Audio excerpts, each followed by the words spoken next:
নিখিলবঙ্গ প্রাথমিক শিক্ষক সমিতির পক্ষ থেকে সবাইকে শুভেচ্ছা নমস্কার জানাচ্ছি। নিখিলবঙ্গ মেধা অন্বেষণ 2024 আগামীকাল 22শে সেপ্টেম্বর সারা রাজ্যে 1209টি সেন্টারে অনুষ্ঠিত হবে। প্রাকৃতিক বিপর্যয়ের কারণে কয়েকটি সেন্টারে আপাতত এই অভিক্ষাকে আমাদের স্থগিত রাখতে হয়েছে। শতকরা হারে সেটা খুবই কম, 3% ছাত্রছাত্রী তারা এই প্রথম পর্যায়ে যে বৃহৎ এই অভিক্ষা সেখানে বসতে পারছেন না। 2,07,400 জন অভিক্ষার্থী আগামীকাল এই অভিক্ষায় অংশগ্রহণ করছে। আমরা তাদের সবাইকে শুভেচ্ছা জানাচ্ছি, আগাম শুভেচ্ছা, এবং একই সঙ্গে ওই সকল অভিক্ষার্থীদেরকে তাদের চূড়ান্ত সাফল্য কামনা করছি।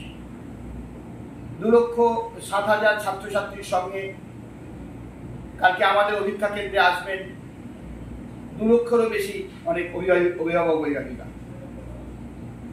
আমাদের এই অভিক্ষা কেন্দ্রগুলি পরিচালনার জন্য প্রায় 25,000 শিক্ষক শিক্ষিকা, তারা ইনভিজিলেটর, তারা সেন্টার ইনচার্জ, বিভিন্নভাবে তারা থাকবে।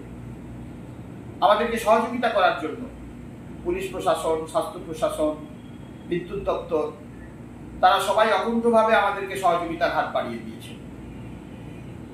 আমাদের কচিকাঁচা শিক্ষার্থীদের নূতন আঙ্গিকে একটি অভিক্ষা করার জন্য যেভাবে সবাই সমাজের বৃহত্তর অংশ আমাদেরকে সহযোগিতা করছেন, তার জন্য আমরা অভিভূত।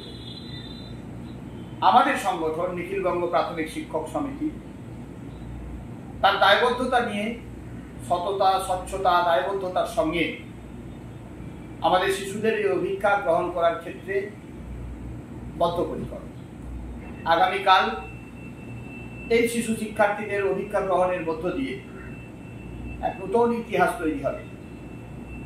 নূতন ইতিহাস তৈরি হবে শিক্ষাক্ষেত্রে, নূতন ইতিহাস তৈরি হবে আগামী প্রজন্মকে এগিয়ে নিয়ে যাওয়ার ক্ষেত্রে। আসুন সবাই হাতে হাত মিলিয়ে আগামীকালের এই নিখিলবঙ্গ মেধা অন্বেষণ 2024কে সফল করে তুলি। সবাইকে নমস্কার।